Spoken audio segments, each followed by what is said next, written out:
There we go. Live. Hello. Welcome to Brothers and Booze. Little disclaimer, we're on a new system, so people are hopefully seeing us in many different places. Hopefully so, man. That'd be really, really nice. Well, I'm seeing a red thing here up against the group. Let's see.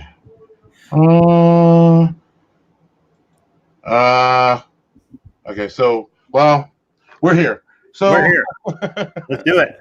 Doesn't look like it's going into the group, but we're hopefully gonna have a guest here.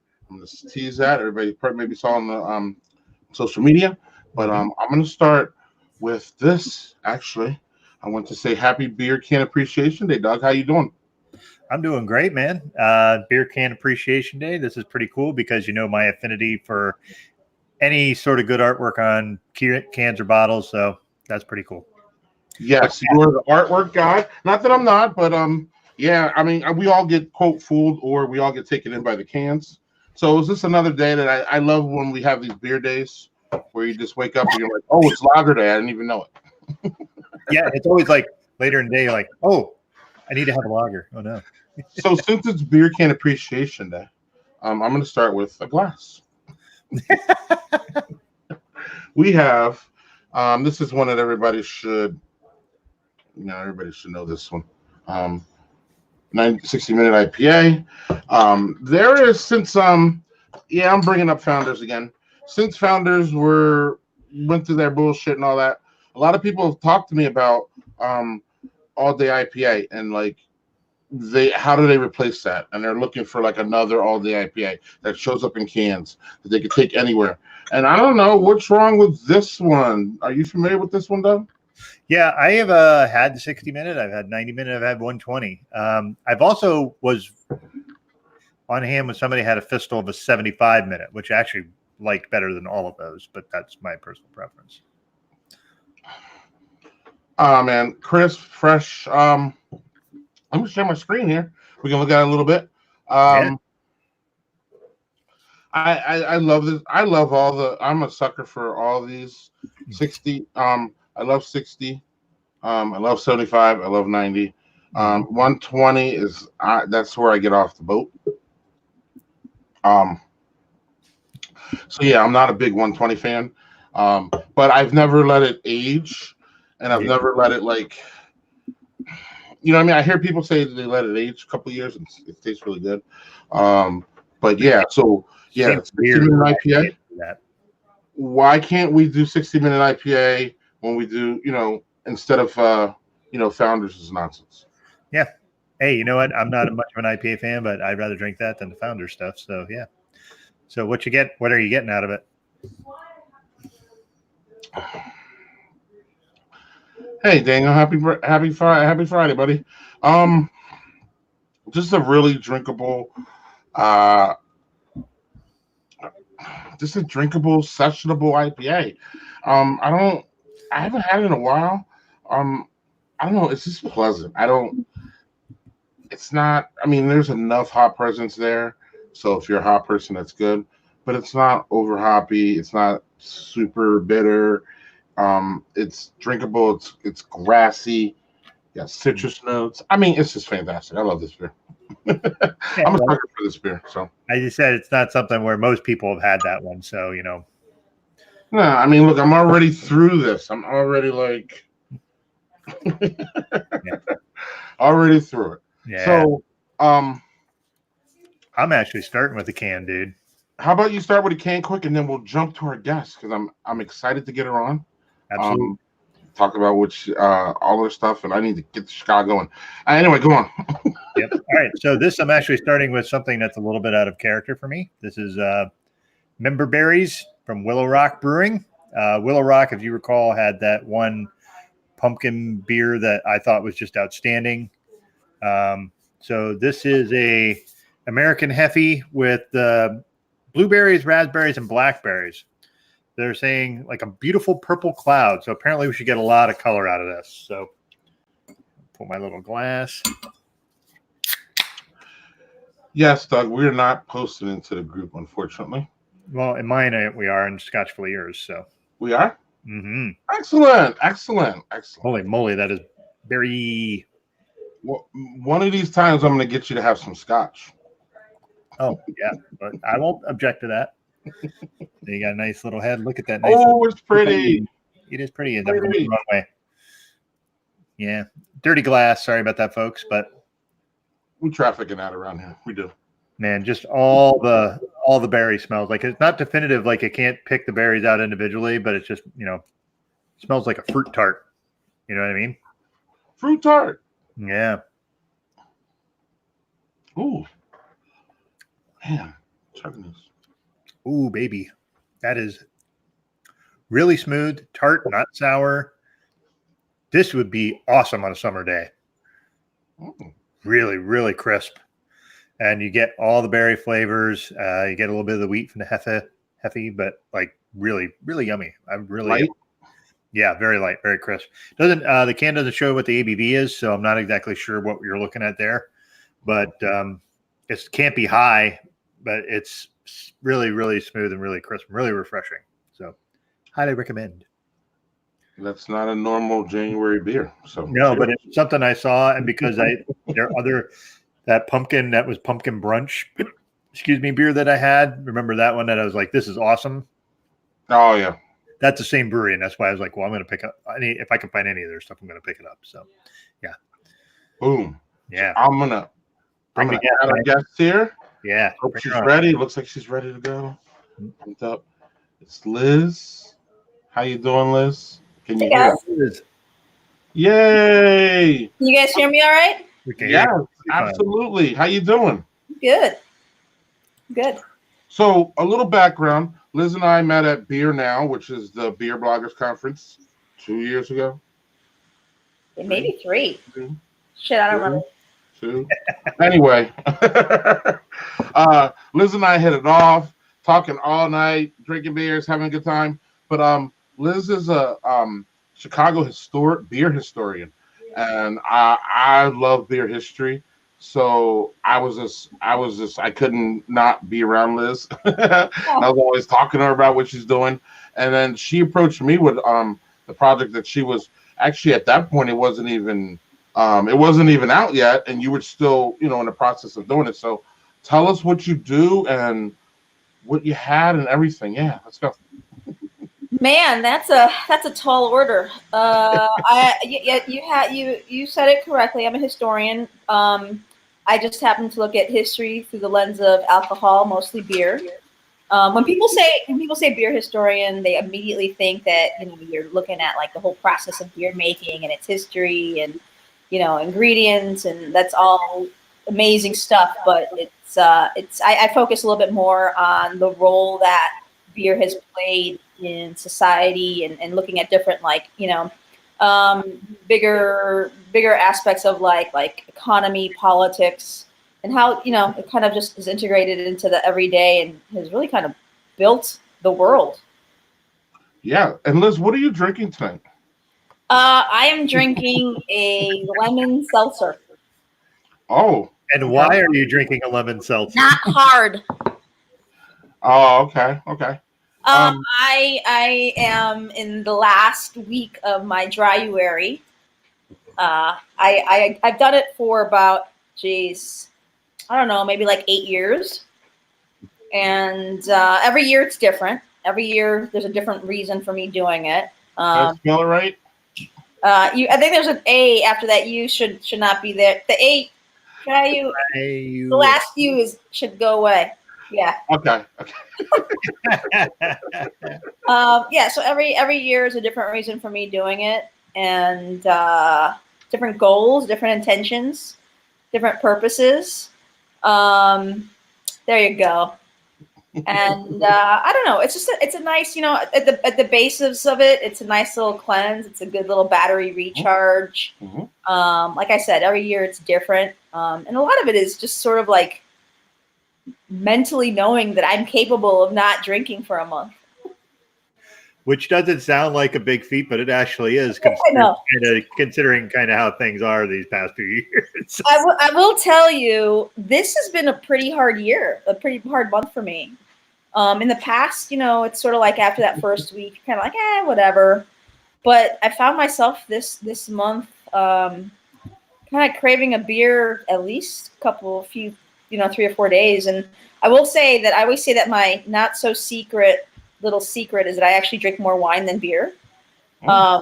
So I've definitely been wishing I had a big tall glass of red wine most nights. I think you bring up a good point because a lot of whether it's during January or something, I think a lot of beer drinkers go through this where we just take a period off. And that's a good thing. That's not a bad thing. We're not. When I talk to you, when I ask you to be on, you're like, I'm still dry, and I'm like, I don't care. Let's talk about it because it's something that I think we all go through. So yeah, I mean, definitely different reasons. Like I said, each year it's different goals. Last year I was really stupid and did it for like 2 months. But again, I had very different goals at that point in time, and this year a month was plenty. I'm excited for next Saturday. Let me tell you. So here's a question from Paige. Hey, Paige. Do you feel different by February 1st? I do. Because I don't just do a dry-uary. I also change my diet and just do things a little bit cleaner. I'm not one of those people. It's like no carbs, no this, no that, but you just sort of like clean it up a little bit. I actually feel a difference probably about, I want to say, at least 7 days in. And by the end of the month, I definitely feel crisper, sharper, thinner. That's for sure. Less bloaty, but really thirsty. By the end of the month, I'm ready. Really thirsty. It's an achievable. In my opinion, it's a very achievable resolution too.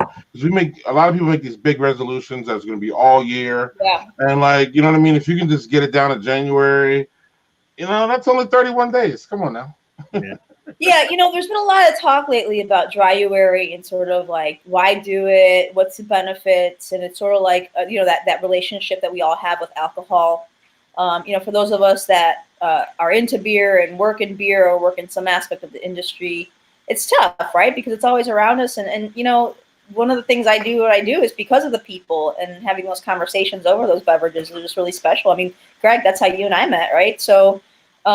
It's really special, and I don't want to ever give that up. And so one of those conversations that we've been having a lot of, that I've seen too, like floating around on Twitter and such, is that relationship we all have with liquor. And maybe instead of saying, hey, I'm going to take a whole month off, maybe I just take like a night off during the week or 2 nights off or whatever it may be. But I don't know. I think it's a special case for each person, and whatever works for you. Yeah. Excellent. So Doug, before actually, I'm going to ask Liz a question about. We're going to jump into the Chicago Museum. But tell me what you got next, quick. Okay, so I don't know, if you saw, Liz, I had a fruit beer, which is kind of out of character for what I normally do because I usually go pretty heavy stuff. But what's the ABV on that? I have no idea because they don't have it on the can. Pet peeve. Yeah, but it's an American Heffy with 3 different kinds of berries, so it's super crisp, like very much like beer. But is it particularly fruity? Yes, but tart. It's like I said, it smells like a berry tart. Like that's what it smells. So that was really good. But what I did is I decided to grab something from my cellar. So this has been aged a year. I keep turning it the wrong way. So this is from Two Roads, which is out of Connecticut. Two Roads. Unorthodox Imperial Stout. Two Roads, man. I hear good things about them. Two Roads, I was out at the JBF, and it was just one of those ones that someone in our group was like, you got to go to Two Roads. If you don't, disown me. Yeah. So it's going to be interesting about this. It's called Unorthodox Imperial Stout because they tout it as an aggressively hopped Imperial Stout. So. Okay. And it's been in my cellar for a year, so we're going to see how this. It's not going to be aggressively hopped anymore. Probably not, which will not disappoint me. So, right. Well, I'll take care of our aggressively hopped here in a second. But how's this year's tasting? This is my only. These things go for like $5 a can now or some shit. It's only got one. $4 a can. 5, 6, 5, something. Go on, Doug. So this actually, you could smell a little bit of the hop still. Oh, But oh, yeah, it's interesting because it's faint. It's not very pronounced, obviously, because it's been in my cellar for a year. But yeah, very interesting smell. I can't quite describe it. That kind of stinks, but some of that cellar dankness. ooh, that is very hoppy. Really? Yeah, I was not expecting that. And my wife is requesting a taste of that. So over to her. That look to the side was amazing. Yeah, and that I was like, it smelled a little hoppy, but it's like a Russian Imperial, and you don't expect that to come out. And Jill's giving me a very puzzled face, so apparently I'm not the only one thinking that's a little odd. Yeah. Oh, So it's like the hops overtakes any of the Russian Imperial flavors. okay. Yeah. Does it taste like dirty brown water? No. I want to get Greg's reactions. Hell no. That was like the most beautiful faces I ever seen in my life. Was Greg's reactions to Shalanda's comments about porters. That was just the best. She's such a mess. So, Only love though, for sure. But so how did you get into Chicago history and all that? Alcohol history, yeah. Yeah. You know, the very sort of easy answer to that is that I like to drink. You know, when I was in graduate school, I would spend a lot of time in bars by myself, reading, doing, you know, writing papers, or just like having dinner at the bar. And in Chicago, you know, you guys are Midwesterners, so you guys know that if you go to a bar by yourself, you can easily strike up a conversation with the person next to you. It's not a big deal. And, you know, you eventually become a regular. And one of the things that I really appreciated about that is that the other people around me had been sitting at that bar for 30, 40, 50 years. And what I started to realize is that they really had some valuable oral histories to share. Listening to their stories gave me a really interesting perspective on how spaces change, bars change, neighborhoods change, cities change. So I just started doing a lot of tavern research, collecting their histories, and then going into like research centers and museums, and you know, doing a little sleuthing and finding some histories. And ultimately, I would just sort of have a full history of that place. And it kind of was just for fun. And then what I realized is if you go to the bar down the street and then the other one, and you start connecting the dots of those histories, you end up getting the history of a neighborhood through those bars, and then you connect the dots further, and you start getting the history of a city through the lens of those taverns.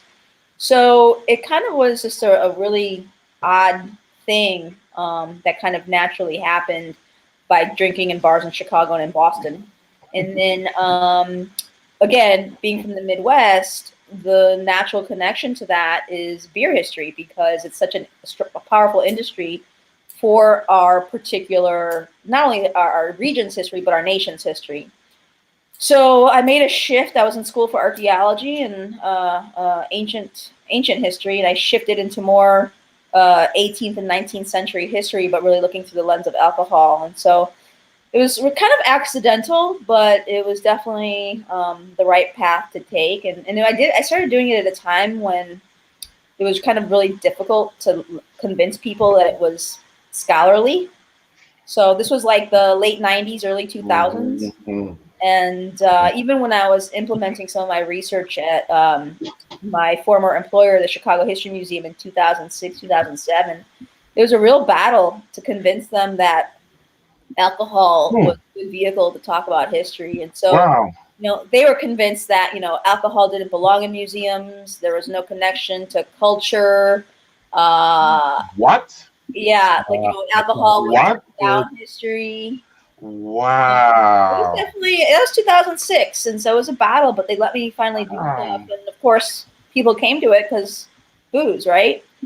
And so making those connections to alcohol like became a thing. And so I'm lucky that I was in a place that let me do let me have a little fun, and took a chance on some of my research, and kind of just set the path for me to do some writing and consulting, and eventually try to start a beer museum. And then how did this big project come together?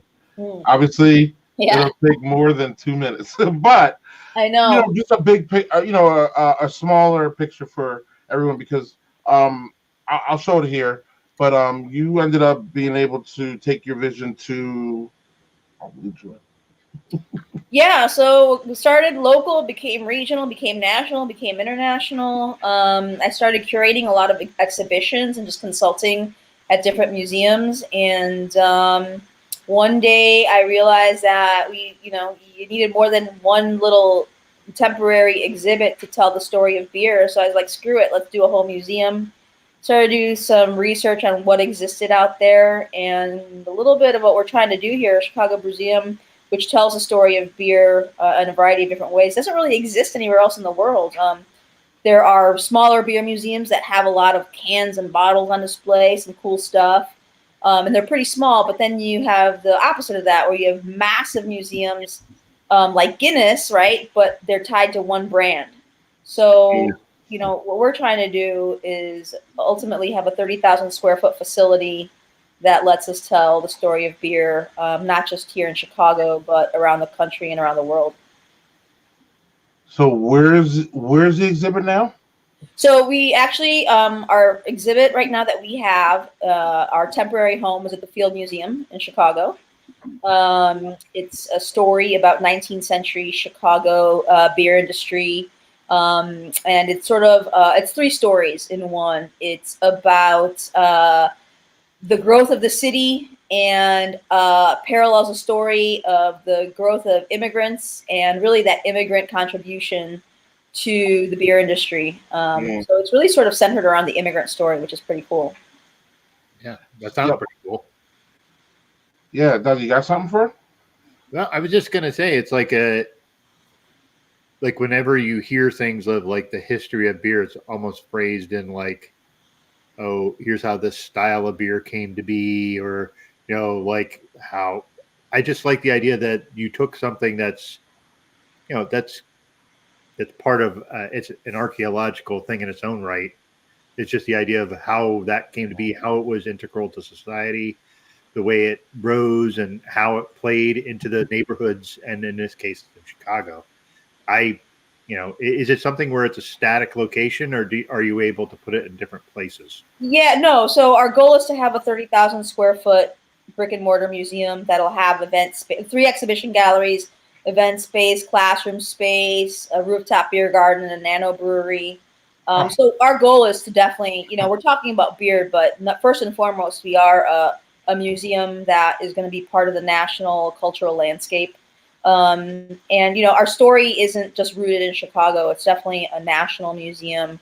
And all of our efforts are really kind of geared toward telling those different national stories. If you look at our team, we have an awesome board of directors and a national advisory board, and we're very, very particular about who's on our team. And for the beer geeks out there, you'll recognize a lot of names, of course, on our board, because we have the founders and owners of some major breweries in Chicago, and then the National Advisory Board. And there's also museum professionals, authors, historians, people who are really integral to making a museum happen. And same with the National Advisory Board. We actually are going to have a couple announcements of new additions to our boards, which I think some of the beer geeks will get excited about.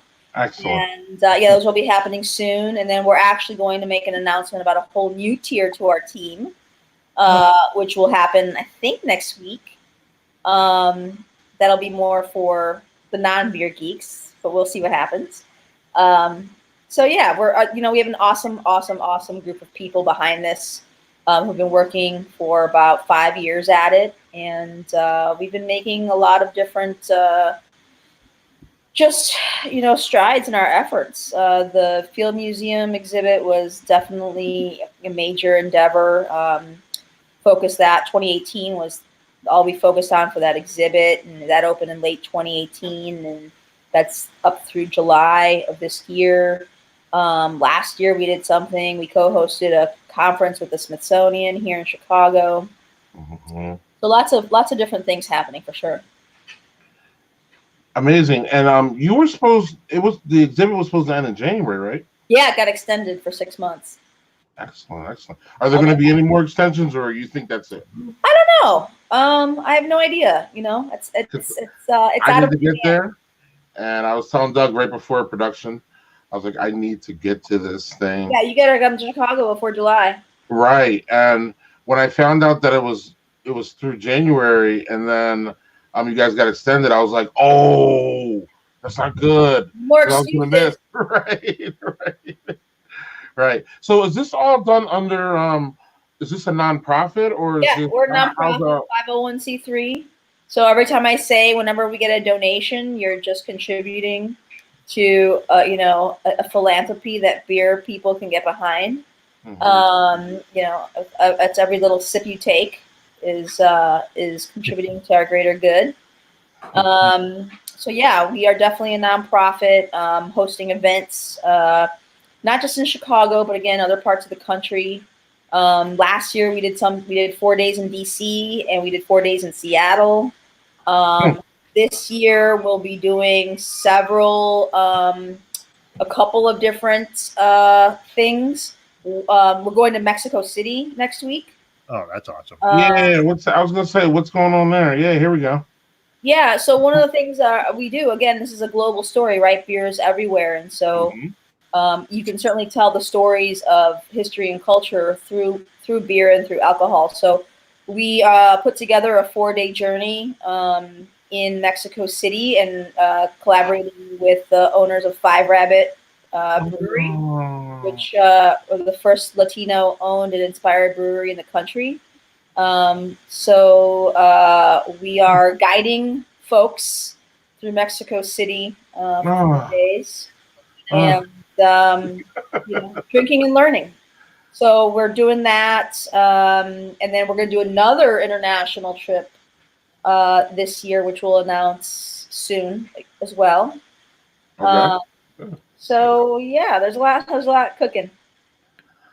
Man, I didn't know about this. I would have been on that. Wow, that's awesome. That sounds like a lot of fun. So you're gonna have to come back at least in the spring and tell us how that went. Oh yeah. And of course, what news coming up and all that. So man, Doug, you have any questions?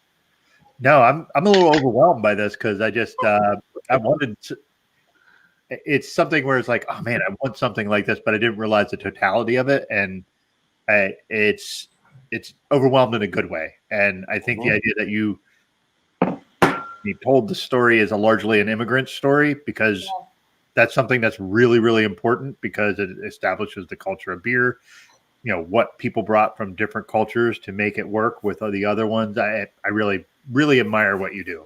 Thank you. Well, like I said, we got a great team behind us. It's a lot of people working hard to make this beer museum happen. So, what'd you just pour there, Greg? What are you drinking? I have what's this? Phantasmagoria. You guys see it? Yeah. From Prairie. They're known for their big bomb ass stouts. Apparently, they do double IPAs. That's something that we see a lot, though, isn't it? Like a big stout house, they'll do big double IPAs, and then they'll just sit on those. This one is pretty. This is a big one. I'm saving the bigger one for last, but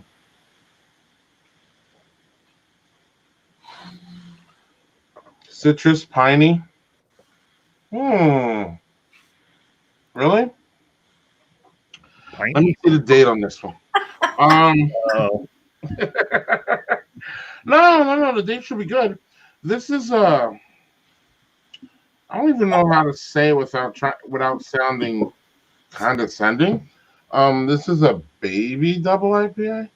This doesn't hit you in the back end with the hops. This doesn't like oof. It's a nice smooth ending, nice citrusy ending. This might be one of those hazy IPA things. Didn't they go away? Remember we used to talk about hate? Yeah, they were there for a minute.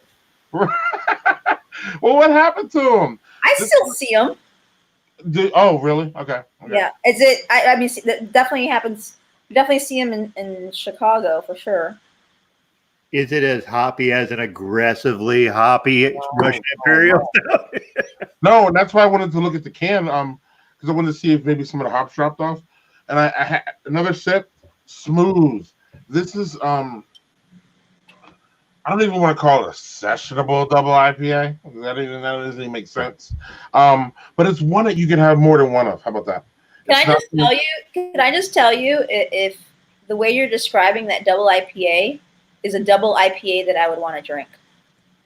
Mm-hmm. I can't, like, when it's just so overwhelmingly, hops in your face. That's not my thing, But I would definitely try that. Yeah, this is approachable. Again, it's really. I'm almost surprised how drinkable it is. And I'm a hop guy. I'm a hop to mist. I love the hops. I love being blown away by them. I want my mouth puckering. I want all that.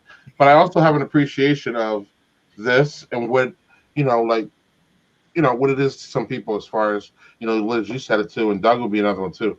A lot of people just like IPAs that showcase the hops and get out of Dodge. Like, it doesn't have to be like 6,000, hops added. We're going to get to that beer soon. Yeah.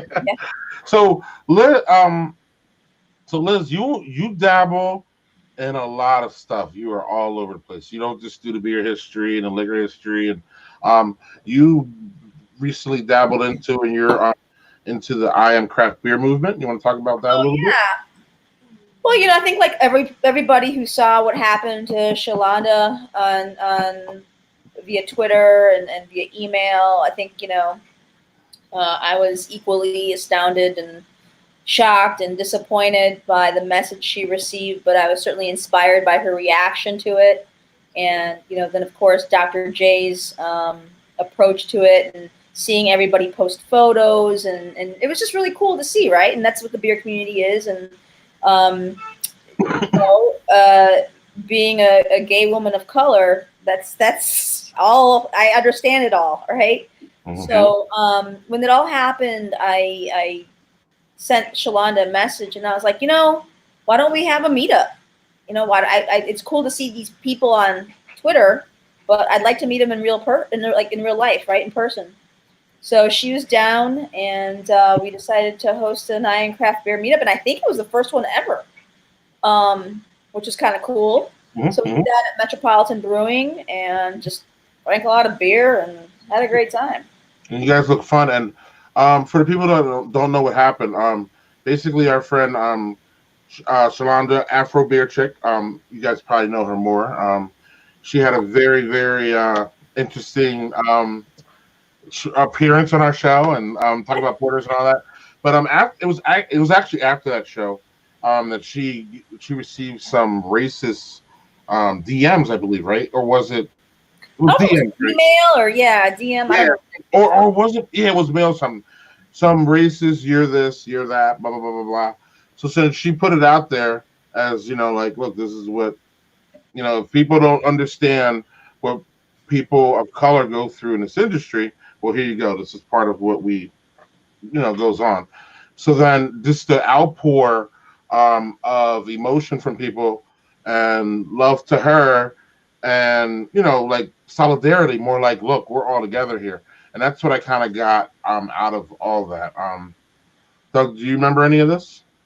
I do, but it was peripherally, and the thing is, for me, seeing it from the outside is just that I can't, as a regular straight white guy, like I can't know what you all go through in those sort of things because my experience is way different. I look like every freaking IPA drinker you've ever seen, and so like I just look like yeah, that's true. My wife rocks more flannel than I do, but she's a 90s kid and I'm an 80s kid. So, yeah. That's probably why that is. So, I remember seeing it and the I Am Craft Beer and how that kind of it turned a really shitty scenario into something that was way more positive. I really think that was great. And again, my experience is different, but for me, because I am a straight white guy, I really try to just be quiet and listen and try to not be in. I don't know. I don't want to overtake things, so it's like I just because everybody's voice should be heard. My voice is a disproportionate one from just my genre of folks. So like I want to be able to hear and listen. And, it's something like when Greg and I talk about, he wants me to go to Fresh Fest, which I'm going to go to. I want to be there because I want to be able to support a community of folks that are part of the community, but don't get treated as part of the community as much as they should. Right. And it's kind of, if you think about it, right, you take a few steps back, it's this whole idea that beer belongs to one group of people is so silly. Yeah. It's freaking beer. I mean, it's just goofy. But anyway. No. So, so you guys had one event in Revolution. Can we talk about anything else? Can we talk about the event coming up or no, or did we announced it already, right? I don't know. She put it on her Afro Beard, she put it on her Twitter, so I believe. Yeah, she mentioned it on Twitter. Yeah, okay, cool. There's another one coming up. Yeah, we're getting ourselves out of Chicago, and we decided to head up to my second favorite state, the great state of Wisconsin. So we're gonna do an I Am Craft Beer meetup in the Milwaukee area in March. So March 15th? Sunday the 15th. Sunday fun day thing? Yeah. Something like that. People in upstate New York will just do a frowny face and be sad. Yeah. we're trying to make the rounds. And I want one in Madison, so we're also you also don't need us. You can do an I Am Craft Beer meetup on your own. That's right. A good point. I'm just gonna come to yours. I'm gonna come to your guys, and I'm gonna steal all the ideas and bring them back to Madison. So it's cool. I am so overdue for a trip to Madison. Let me tell you, I have not been in. Gosh, I want to say maybe like 7 or 8 years. Ooh, I know. Different scene now. Totally. I know. I'm so overdue. I'm sorry, Madison. It's not ever going to be as good as Chicago. And I've only been to like 3 or 4 Chicago ones, but everywhere I've been, Half Acre, Metropolitan. I mean, come on now. So we're really lucky here. It just goes on and on and on. Yeah. To me, it's an embarrassment of riches down there in Chicago. From what I see. Yeah, it is. But Madison is, relatively, given the scale of it, we're doing pretty damn good here. I'm not going to complain or lie. Listen, I think the Midwest is killing it. Man, it is. We are doing really well. I don't know. Madison's doing good. It's more about the feeling of the community too here, and just how people feel together. I mean, there's always 1 or 2 brewery outliers that are just like, yeah, you stay over there. But generally, that kind of goes with anybody in life. You know what I mean? Not everybody like stay over there. But no, I mean, I can't complain about the Madison. There's definitely knuckleheads in the periphery. There's knuckleheads for sure. Doug, you got another? Oh, Liz, do you have another drink? I mean, I know you bought drinks that just don't have alcohol. Do you want to share any of them? I'm finishing up the lemonade version of the seltzer, and I'll probably move on to the limeade version when I'm done with this. I like the citrus. You said the buzzword seltzer, so do you do those hard ones? I mean, I have tried them. Yes. Well, I have tried the ones that everyone has heard of course. I've not been that big of a fan of them. Just because if I want seltzer, I'll just drink seltzer. You know what I mean? If I want alcohol, I'll just drink like beer or wine, or the occasional cocktail. But I mean, yeah, they're not really part of my portfolio. Your alcohol portfolio. All right, Doug, you next to me. You go ahead because my last one's a big one that I'm really looking forward to. So I'm drinking vicariously through you guys, so let's see it. So is mine. So this is the old. Did you just like pull a little like black sack, like a magician sack from somewhere? One of those. So like my fridge is back there, so I don't have to run back and forth and put my beers in my cooler. So, I like it. Oh, it's an IPA too, so I wanted it to be cold. If it was just a stout, I would just leave it out. But you know how this goes. If it's a stout, leave it out. You freaking poet. Leave it out. Oh my God. It's a shirt. Look at that. Got one. This crazy ass beer that everybody knows about. It's a classic. It's a legendary beer. Everybody knows about it. This is one I want to try every year. And it's funny because you even asked Liz, you're like, how is it this year? And we even had questions in the let's see, Daniel talks about here. Everybody always has a comment about this beer. I don't know, I generally liked it. First time I had it, it was like, wow, this beer is crazy. So starting with 6 different hop varietals, Doug. Oh boy.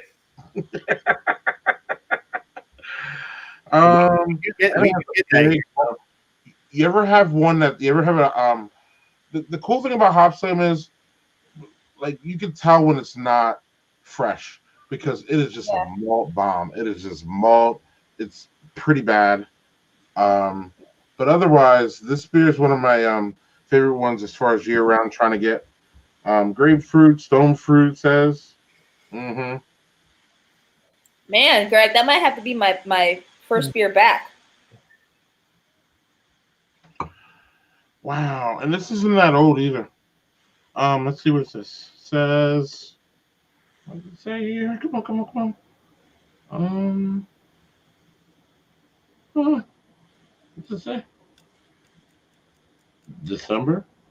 So not fresh. This is a lot smoother than I remember it being.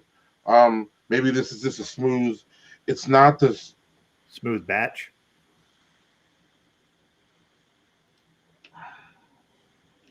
Man, they made that more drinkable. It's still big. It's still heavy. You sound disappointed. Man, they made that more drinkable. I am. I'm not disappointed, but it's delicious. But I don't know. Maybe is there a trend going away from these big ass IPAs? I would say yes. Are we? Oh, so we're getting away from that because it started where like they would just shove bitter in your face. Yeah. Here it is, and now it seems like I don't know. Of course, I mean the brewers and it evolves and they're smart and all that. But man, this is it doesn't drink like a 10, Doug. This is 10%. I'm not getting any really alcohol-y. It doesn't really drink alcohol-y. It doesn't really drink. Again, I don't know. Maybe I just drink big beers and this is way drinkable for 10%, man. See, the way you're selling it again is something I would definitely want to taste. Well, like that hot cocoa nitro I had last week, that thing was 10%, and that thing drank like it was literally hot cocoa and had no alcohol in it. So, yeah. Hey, yeah. So Gil asked that all the world's here. I just saw that. Oh yeah. Know nothing about that. What is that? Yeah, what the hell are we talking about? Mention Gil. So part of our efforts with the Chicago Brewseum is we do a lot of collaborative beers, but we do it a little bit differently. So the mission that we have at the Chicago Brewseum is that beer is more than just a beverage. It's a powerful cultural force with the ability to bring people together and the power to make change.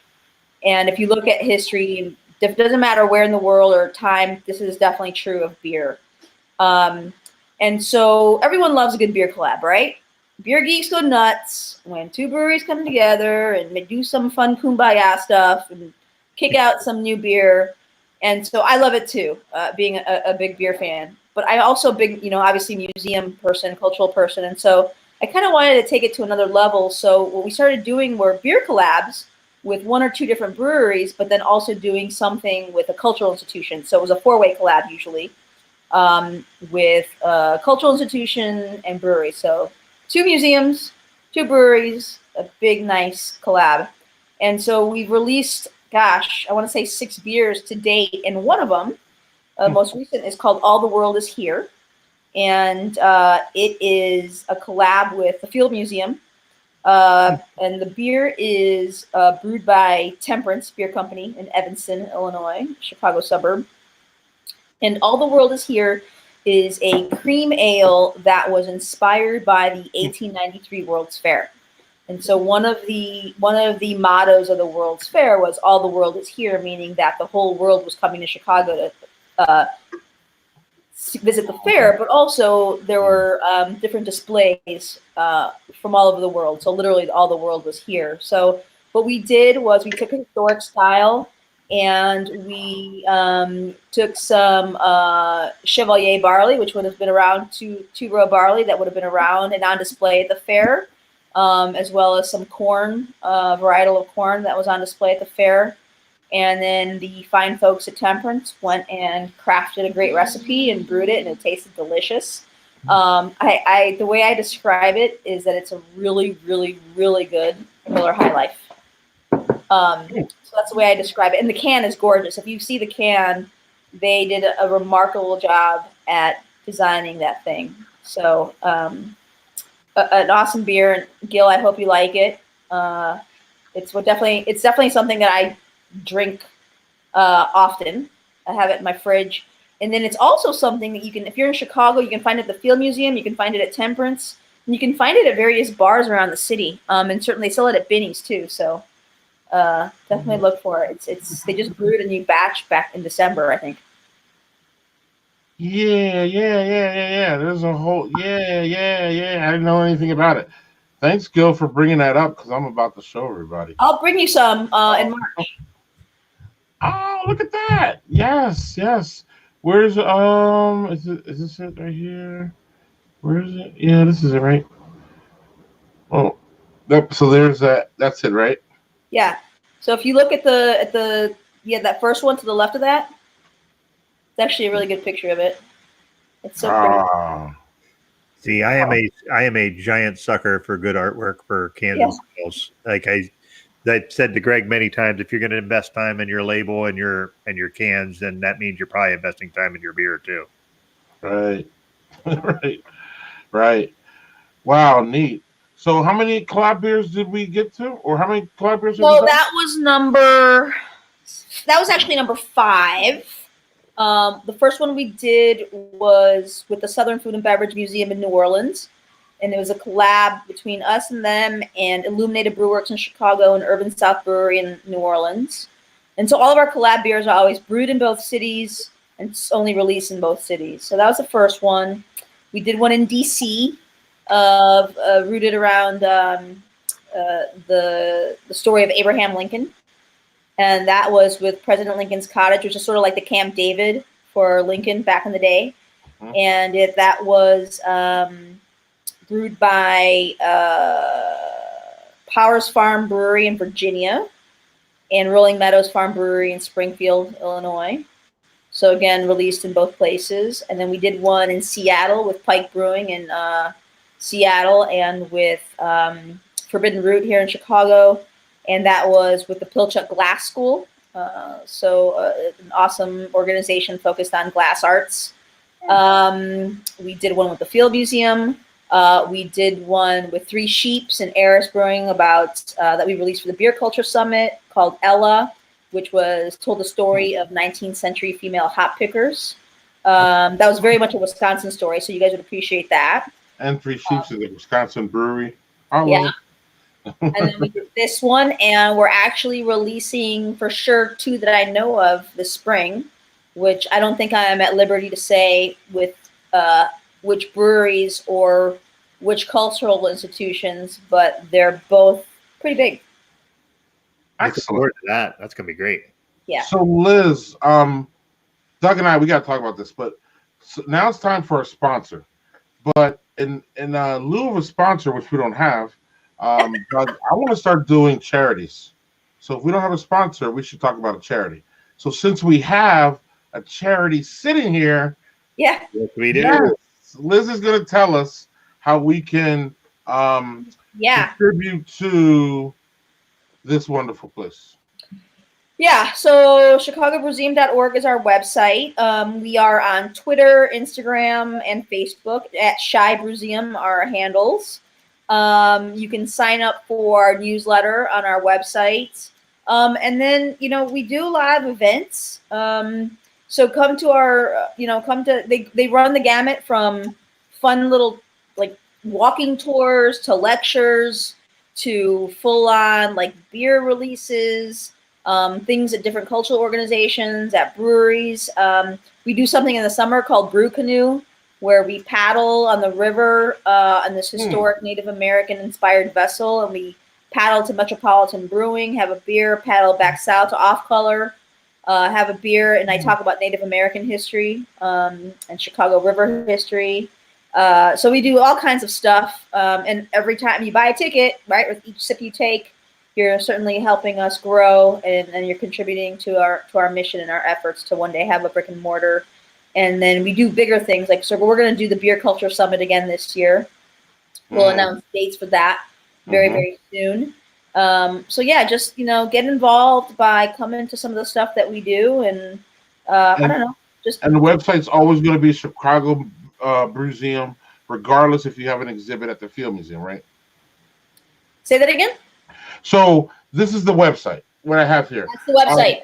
Right. So once you guys leave the Field Museum, that'll still be the place that we could go to donate and find out what's going on, right? Yes, 100%. Yeah, and if you're one of those folks that likes to do some charitable giving and donate to a cause, and you do that in December, right, when you're trying to get some tax write-offs, we do have a link to a capital campaign where you can just donate some money, and you can find that via the website for sure. Doug, you have any questions or comments? No, this is, I really do love the cultural element. I'm really, really stoked that you're on here and sharing this, because it's. Well, I appreciate you guys having me and your interest in what we're doing. Like I said, we got so many great people involved, and I'm so excited for this year because there's just going to be some fun conversations, and I mean, it's drinking and learning, right? I can't think of anything better. So, Liz, we won't hold you up. If you would like to dip out, you can go. Thank you for joining us. Or if you want to stay for Doug's last beer, you can do that too. I want to see what this big beer is. Okay, well, big beer is something that I just found, and I was just like, sounds really pretty ridiculously awesome to me, because I'm a big barrel aged beer fan. So. So Firestone Walker put this thing out. You gotta love a beer in a box, first of all. Let's start there. Yeah. This is a 23rd anniversary ale. It's a blend of barrel aged stouts. Oh, so that blended that shit. Well, my affinity for barrel aged stouts, so that was like, all right, I'm in. And it's in a box, which makes it seem like I'm opening a present. So this is awesome. Well, to me, blended is, if I see that you blended your stout, I cannot wait to try it. Yeah. So, as opposed to just took it out of a barrel and threw it in a box. You know what I mean? Like, it's, yeah. All right. So, pretty standard Firestone Walker label. Nothing. Just their same normal one.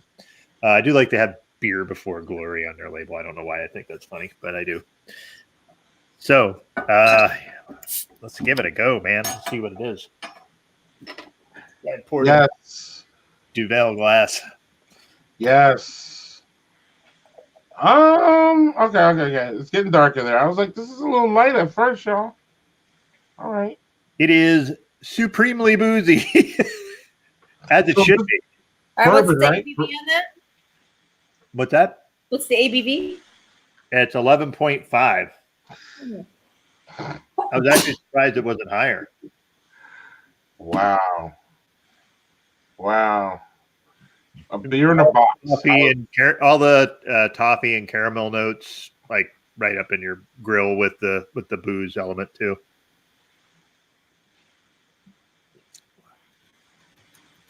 Okay, that's delicious. Because you get the boozy, you're gonna get the boozy stuff with the barrel aged stout, but just like it's really weirdly smooth. Like, sometimes with the booze it gets so aggressive that you're like, okay, this is really like I'm drinking bourbon on top of beer. But that's not like this. It blends in really nicely. It's, like I said, there's a smoothness to it that's not typical for your bourbon barrel aged beers for me anyway, which I love them because I like the boozy elements because I like whiskey. So it's, Aaron. I'm not sure about your Georgia stouts. I want to know more about these Georgia stouts. Right. Tell me Aaron more. was on our show last year. Nice. That's not my brother-in-law. That's Aaron Schroeder. No. My brother-in-law. You know what? Just when I get your damn brothers, I get them right, and Aaron Schroeder has to throw a bomb in there. Aaron, yeah, I want to hear about this Georgia stouts though. Yeah, we'd love to hear more about that. I mean, you're going in hard on this 11.5. Look at that. Considering I cannot finish that hoppy cellared beer, that thing was so obnoxiously hoppy. I'm just gonna enjoy it. What was it like a year before? What's that? Wow. Listen, if it was obnoxiously hoppy a year after you cellared it, yeah, I totally did not expect it. Sounds like you should have it, Greg. Yeah, if I could hand that through the screen, it'd be yours. I'm telling you. Yeah, give it to me. Wow. I'm shocked that it's still so hoppy after. But anyway, this one sounds like a drinker. This is super smooth, really good fireside kind of beer. You know what I mean? Just that. Again, it's like this is one that, remember we had that one, that 14% one I had last week, and I was like, man, I just wish this was something I could share with people because it was so boozy. Mm-hmm. Like for a blended barrel aged stout, it's like only being 11.5. Now I was saying only 11.5. Like, like hey, it's nothing. No, that's not anything to sneeze at, but like it doesn't drink quite that heavy, even though it smells that heavy. I'm always impressed by you guys who can drink the double-digit ABVs. I wish I could go that route, but I'm only 5 feet tall, so what's one and done. Good night, Dolly. Well, that's why sharing is important. So you have little samples. Like Greg will tell you, like when he goes to breweries, he wants little samples. He doesn't want 4-ounce pours. He wants 2-ounce pours because then you're getting a taste of all things, even if they're high ABV. And even a big guy like me, at some point, this all gets to you. I think I've seen it. You might have, for sure. So a question for this quick. Do you see Doug is always bringing these Firestone Walker beers on, and I'm always like, fuck, because we don't get it here in Wisconsin. Do you see it down there? Oh yeah, you guys don't get Easy Jack or anything like that. We don't get Easy Jack here. We get I think they started to distribute a little bit here, but we get this, like you guys get your drop, and then we get the seconds of it. That's what it feels like. We don't get. We definitely have Firestone Walker. I love Firestone Walker. Oh. I've had the great privilege of actually going to the brewery. Amazing place. It was one of those happy moments, right? But I also get it because of the Chicago connection. So Matt Brindleson, their head brewer, of course, like many stories, started brewing at Goose Island. Right? And then I don't know if you guys are familiar with Peace Pizzeria and Brewery here in Chicago. Mm-hmm. It's an awesome place. Not only do they make amazing pizza that's not even Chicago style, it's New Haven style, but they make phenomenal beers, constantly winning at GABF and World Beer Cup and all those places. And they have a great model in that they make beer only for the restaurant. They don't distribute, they don't package, they don't do anything. Right? So if you want Peace, you got to go to Peace. Anyway, So when he started, Matt left Goose Island to brew for Peace, and he had a great connection to the city, and then he left Chicago to go brew for Firestone Walker. So if you ever go to Peace, one of the guest taps is always Firestone Walker. The places you can find it. So I think maybe that might have something to do with it. I don't know. But I think that there's definitely a Firestone Walker Chicago love connection for sure. It's interesting because here in upstate New York, we don't get a tremendous amount. What we do get is a lot of the little box ones, like Sticky Monkey and things like that. Like we get a lot of their kind of, like their variants rather than like, we'll see like Luponic Distortion or something like that here and there. But it's not like there's a whole section of Firestone Walker, but we get a lot of their unique box stuff. So curious. Better than what I get. Zip it. And you guys get Half Acre up there now, right? No. Oh. No? I do. To try some of their stuff. Just Half Acre is just. I thought they were in like New York and Philadelphia now. I don't get any of their stuff. Weirdly, though, when you talk about color, there's a little place near where I work that I can go and get a lot of their stuff off color. Off color, sure. But Half Acre, I don't see it anywhere around here. Oh, I gotta bring you some. Half Acre is Daisy Cutter, Double Daisy. I have had Daisy Cutter I've seen here, but it's not a lot. Like it's more like, oh, there's Daisy Cutter, and then it's gone. So yeah. Daisy Cutter gets you in the door. Like they have so many others. I don't know. It's fantastic.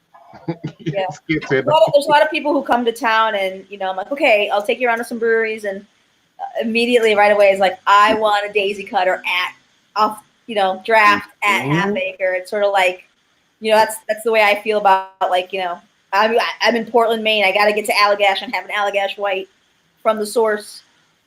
If I'm going there, I'm going to go get their Curio. I'm not getting their Allagash White. But you get a little bit of everything. Sure. Right. But when you go to these destination breweries, you don't run up, or sometimes you run up on the flagships, but you kind of run up on the stuff that you can't get normally. Oh, 100%.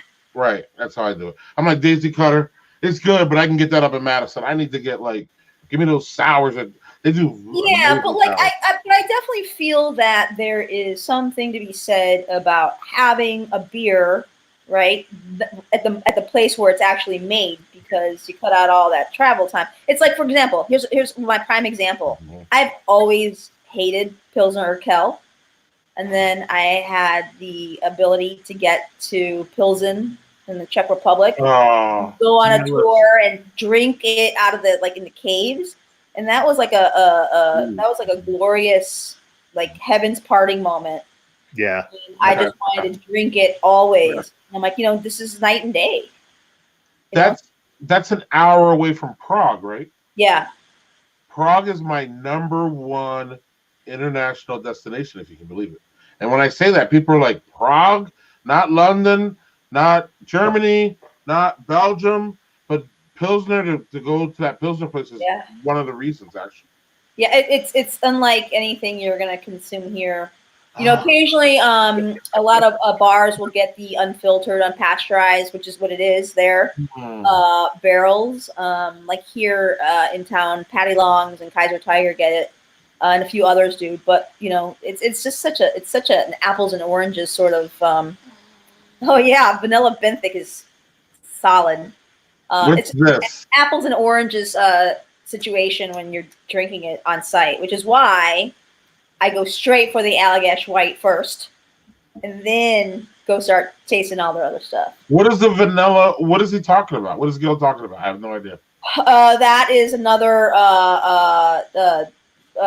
Pilsner Urquell. I should say the brewery out there. The different. They have, of course, different beers, right? And so there's different.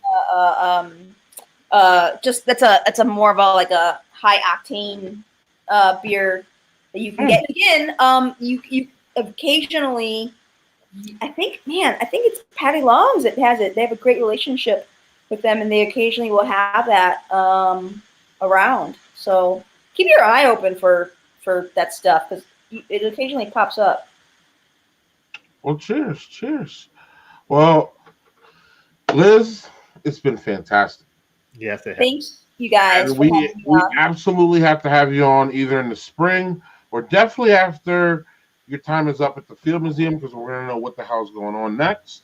And Yeah. we're gonna need to know, and we're gonna need an update on this Mexico City thing, because I found out about that shit tonight.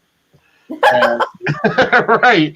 And when you were going through it, I was like, that's my so Well, make sure like we speak about all the stuff that we're doing on Twitter and Instagram and Facebook and our newsletter. So make sure you guys follow that stuff and Yep. be, in the know about all of that business and all the fun events that we're doing. And we try to make sure our website is up to date and things. Now that you told me that there's, you guys have these events, you go international, and I thought I saw something about it, but it just didn't click with me. And then when you're saying, "Hey, I'm going to Mexico, look at this," and I'm like, That's fantastic. anyway, go on, Doug. I think it looked like you have something. No, I was just going to suggest if you ever go to Scotland, I might try to stick myself in your luggage. So I actually did that trip, a public version of it back in 2015. So that was Edinburgh, Glasgow, and the Highlands. So prior to the museum with my company, History on Tap, part of the whole drinking and learning experience is that you actually go to these places and you spend a week here and there. So Scotland was actually the very first international journey I did with, and it's always doing it with locals and colleagues and historians and brewery owners and distillery owners that I know through the networks who will welcome us and sort of give us the VIP treatment and show us a few things here and there. And so Scotland was the first one we did, and then Austria and Germany and Spain, other ones. So we're definitely planning more. So Mexico City is the first for the museum, but we're definitely planning more international things in the next few years, and they will always be in collaboration or led with a specific brewery that you might have heard of, or with people that you will have heard of here in the States, and then us going together. So folks that are well connected to certain breweries or bars or cultures in other parts of the world. I am completely envious of you. So, Doug, we're going to wrap it up here. Yeah, I know. I have a zillion questions, and if I keep asking, we'll never let. Ask one. Go. No, because ask one. Go. Ask one. Okay, so you said you went to Spain. Mm. Were you drinking beer there, or was it just sort of a general trip to explore the culture as well as how it connects to alcohol? Yeah, so I always focus on whatever the alcohol is there. So it's not always what just did beer. you have there that really kind of either blew you away, or something you didn't know before you went there? How about that? So the journey that I created for Spain focused on craft beer, on wine in the Rioja region, and then cider in Basque Country. Cider. So visiting the cider houses in Basque Country was something that really, really blew my mind. And then I'm also big in the summertime. I'm also a big rosé drinker. Yeah. So there are some great wineries that have some really phenomenal rosé. So I mean, wine, beer, and cider, and a few spirits here and there is always going to be in the mix for no matter where we go in the world. Yeah. The Spain thing is just something that my wife and I have discussed about going there, but it's like, for us, it's like if we go there, we're gonna do like Rioja, because that's what you think. Yeah, or Tempranillo or something like that, where you just like but that's wine, and I am generally not a wine drinker because it's literally the only alcohol I drink that gives me hangovers. Yeah. So I tend to stay away from them. But I don't know. I find it fascinating that you are able to tie culture and alcohol and the way it informs the culture and the people. I think that's pretty awesome. So that's sort of been the I've said that about 8,000 times tonight, but I mean it. Yeah, well, humans like to drink, so it's been a common denominator for us throughout time and throughout. Geography doesn't matter. That's kind of the cool thing about it, is that with beer and alcohol, it's sort of like there's no boundaries. No matter who you are, where you come from, who your parents are, what you do for a living, we all are connected to it in some way, shape, or form. So kind of makes the world a smaller place, which is, makes you feel warm and fuzzy. It's true. Plus the booze makes you feel warm and fuzzy. That does too. Humans like to drink. I love that. Yeah. Oh, can I ask one small one? And I'm not going to ask you to point any specific place out. What's the worst thing you've had in your travels, alcohol-wise? Okay. That's a. I am not a fan. In Mexico, there's a drink called pulque. Okay, I've never heard of that. Which is a very viscous, agave-based beverage. It looks like puke, and it's very thick, and it's very boozy, and it's historic. It's Aztecs used to drink it, so I have wanted to always like it, and I've tried it a couple of times, and I'm just like, no, let's just. Is it better or worse than Malort? I like Malort. Oh, wow! You are a true Chicagoan, then. Apparently. And I actually like it. I like to sip it. I don't even like to chug it. I'm a sipper for those alcohol things. Mm-hmm. Like this. No, I'm not like bougie like Wait, that. you have to hold it right. I'm more like this. Okay. I don't need the Grand Marnier warmed for me. Doug, any more questions? I'm good. Man, it's been great. I appreciate you taking the time because this has been fabulous. I've learned more than I thought I would, and I don't mean that in a bad way. I mean, I'm just like how much I learned. So thank you. Mm-hmm. Well, I really appreciate you guys having me on. We don't do that much learning here on Fridays. So usually it's just a lot of drinking and acting like a bunch of idiots. So this is great. Yeah, and next time I'm back, I'll definitely have an alcoholic lineup with me here. Right. We need to bring in the ladies to keep us even kill here because we get off the rails really fast. Yeah, my lady is not sitting next to me, and usually she keeps me in order somewhat. Right. Well, it's just Doug and I. That's why we have a guest. That's ultimately the end of it. Yep. So actually, I don't even know why I have this. But so Doug, what were your favorites, man? So this is I'm gonna go through mine. 60-minute IPA. I don't know. It's an old school one. I love it. I'm a sucker for it. These two were very approachable double IPAs. What the hell's going on with my double IPAs? They've all gotten fruity and smooth now. Is everybody cool with the double IPAs now that they're fruity and smooth and they're not annoying and fucking in your face and shit? I don't know.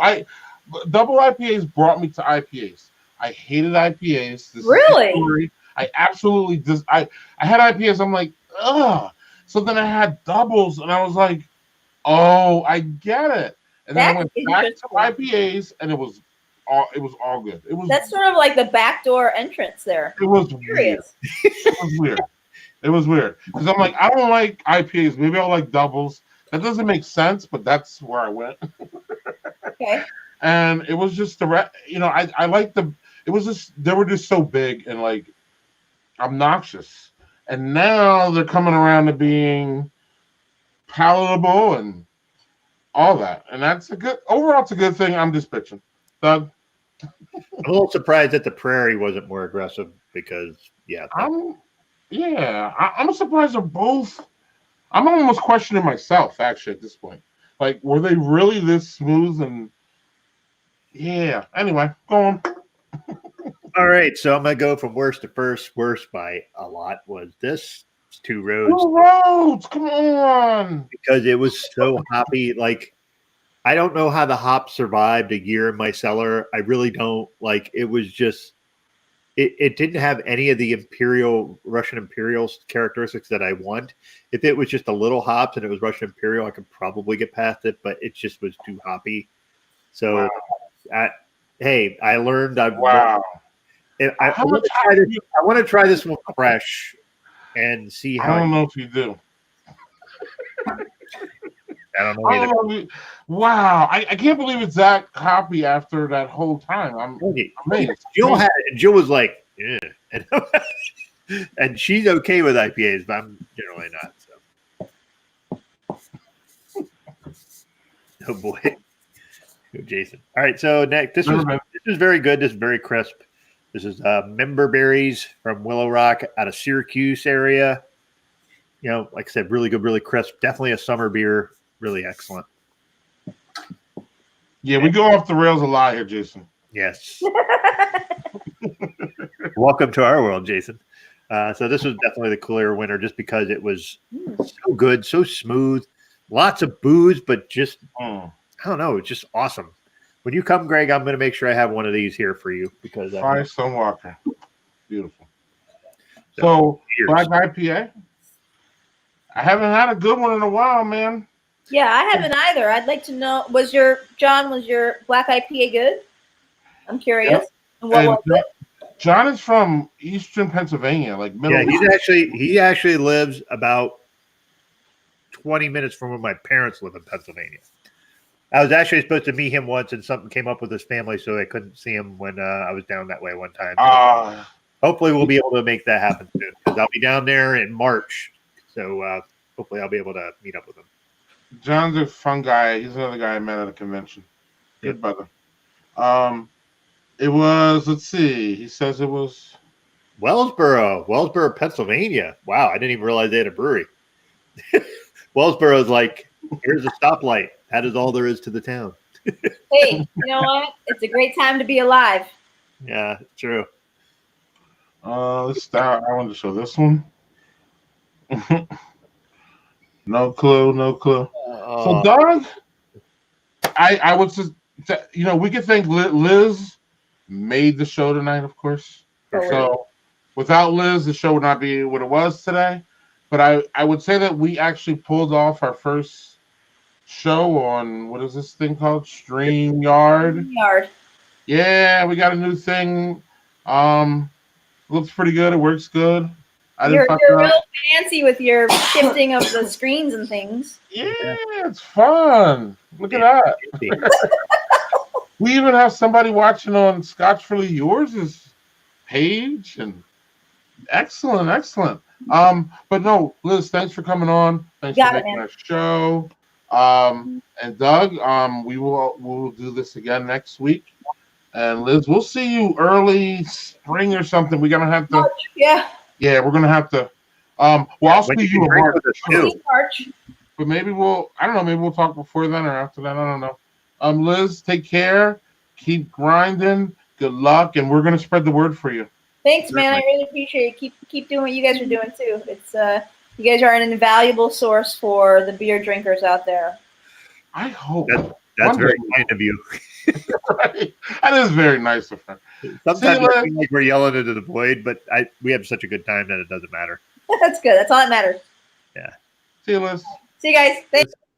So I love this new shit because then like we can have a guest and then get her on. We can ship. It's great. I love it. Yeah. So we're still live here. So anything else you got going, man? No. Well, I'm gonna have this at the post-production show, which happens once I click off here. But no, other than that, man, I don't know. We don't have a guest yet next week, but we will do this. But I'm very happy about the software. I'm glad that we're able to see all kinds of people. We got someone watching on Scotchfully Yours. We have someone watching our YouTube channel. We've got people watching our Facebook channel all show. We have people on Twitter. We're going to work on a Facebook group. I love it. Good times. Yeah, I just like that we're able to reach around and reach around. Oh, God, I'm 12 years old. You said it. And I didn't even drink that much. God damn it. You drank enough, apparently. Well, the thing is, I didn't even drink 3 beers. I drank a couple of sips of that one. That one was so bad. I was like, I can't even drink that thing. And so you drank enough. I think I maybe need to drink more to get rid of that around fucking comment. Oh shit.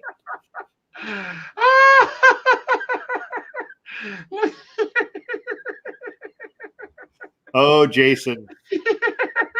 I can't wait to see you at Dad 2.0. Everybody loves it. Everybody.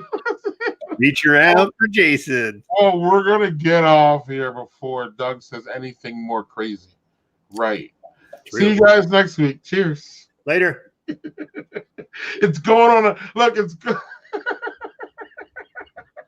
going on a t-shirt. Oh no. The Reach